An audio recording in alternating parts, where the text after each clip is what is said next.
ఈ అమ్మాయి పోయి మేనేజర్ ఇప్పుడే రావాలా? నేను ఇంటికి పోయే టైంకే ఇటు ఎదురుపడతాడు. ఎందో ఏమో. సార్ గుడ్ ఈవినింగ్ సార్, నేను ఇంటికి వస్తున్నా. 6:30 అవుతుంది. యారా మళ్ళీ వచ్చేదేమో లేటు, పోయేదేమో 6:30కు. ఇంకో 2 గంటలు కూర్చొని పని చేస్తే ఏమవుతుంది?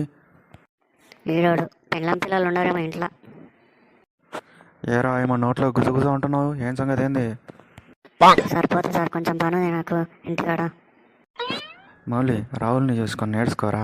వాడు పొద్దున 9 గంటలకు వచ్చి రాత్రి 9:30కు అవుతున్నాడు. సార్ వాడికి ఇచ్చే జీతం ఒకటే, నాకు ఇచ్చే జీతం ఒకటే. నేను కరెక్ట్ టైంకి పని చేస్తా, వాడేమో మధ్యలో గుసగుస అనుకుంటే పని చేస్తాడు.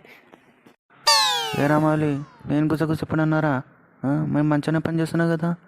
నేను పొద్దున 9 గంటలకు వస్తున్నా, రాత్రి 9:30కు వస్తున్నాం. సార్ నేను పోతున్నా సార్, వాడు ఏదో అంటున్నాడు. సరే మరి. ఇంకోసారి తొందరగా పోతే చాలీ కట్ చేస్తారా నీకు మౌలిగా? అమ్మయ్య ఈరోజు తప్పించుకుని ఇంతోటి.